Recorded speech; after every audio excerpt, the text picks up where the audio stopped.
Good day to the 9th standard students and welcome to this video on grammar, which is going to discuss the imperfect tense, which in French we call l'imparfait.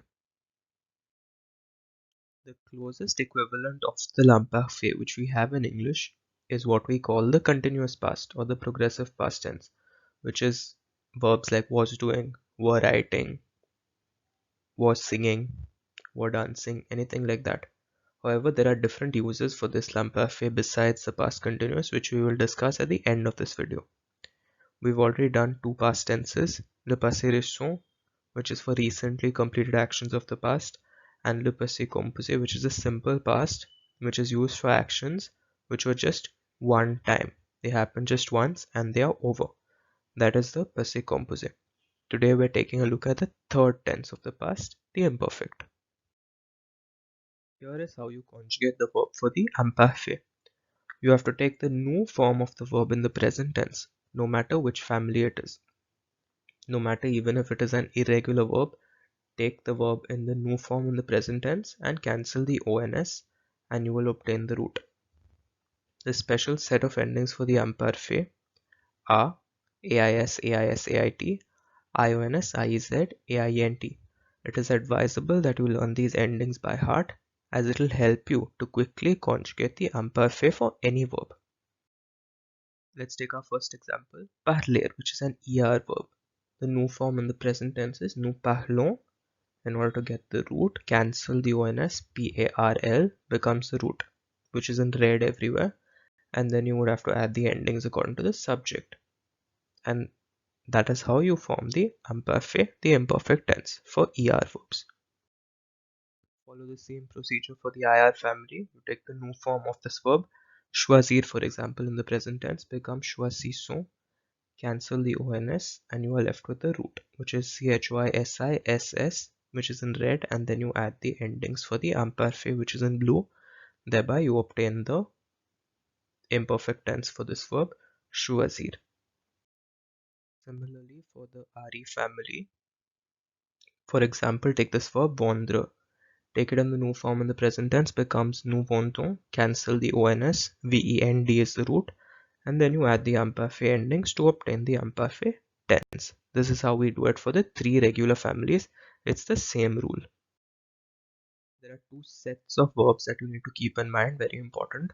The first is a CER verb. For example, commencer.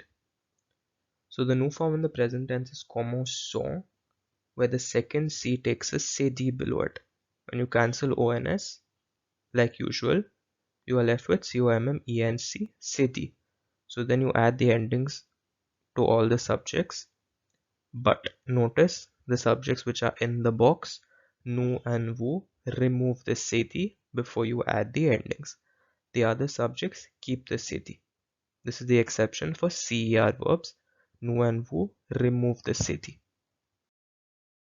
The second thing you need to be careful about is the GER verbs. So in the new form, for example, manger becomes mangions. GEONS, cancel the ONS. MANGE is left, which is the root for the imperfect. Add on the endings. Now same way, just as for CER, you are taking off the CD for nous and vous. Here also. For GER verbs, take off the additional E for nous and vous. For the rest of the subjects, the E remains. And then you add on the endings as usual. Now I'm sure you're going to love this tense for the simple reason that it has just one exception, and that is être. So if you take être for nous in the present tense, it is nous sommes, and I told you have to cancel the ONS. So what are you going to cancel? Now remember, être does not follow the rule of cancelling the ONS from the nous form. You have to remember the imperfect root by heart, which is in red there for you. It is ET, where the E has an accent aigu. The accent changes from the radical to the root. On the radical it is E with the circumflex, but on the root it is E with the accent aigu. Make note of that. And then you would add the endings as usual.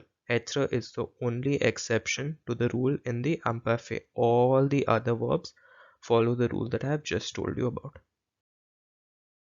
Let's look at some places where we need to use the imperfect now to talk about general situations or circumstances of the past, something that was continuous.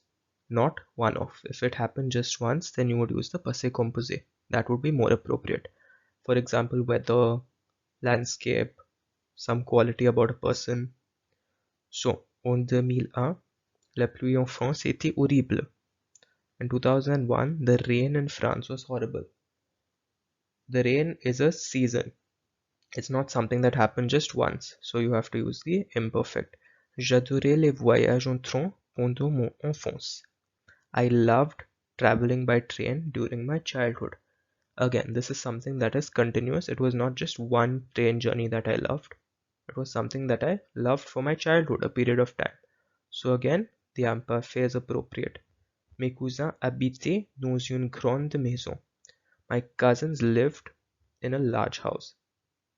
They probably lived in that house for a year or maybe more than that, not for just one day.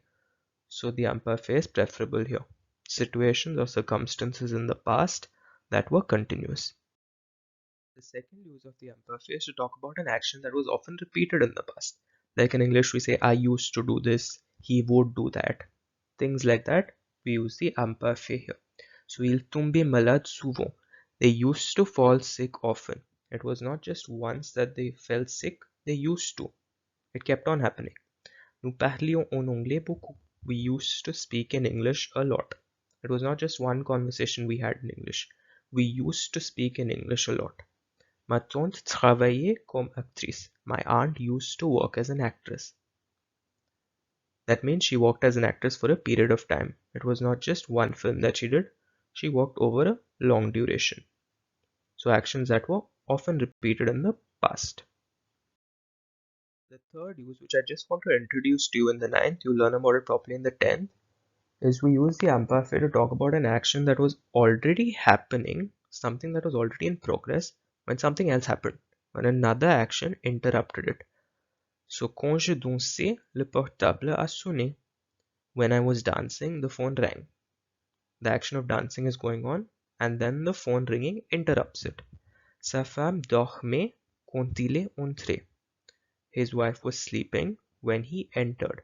So the action of the wife sleeping is in progress, and his entering interrupts that action. So the imperfect is used in such situations also. Okay, so if you have understood how to form the imperfect and a little bit of how and when you use this particular tense, please pause the video here and attempt these practice questions for you. The answers are there on the next slide. I hope you've understood this particular unit in grammar. Thank you very much, and I wish you all the very best. Have a nice day.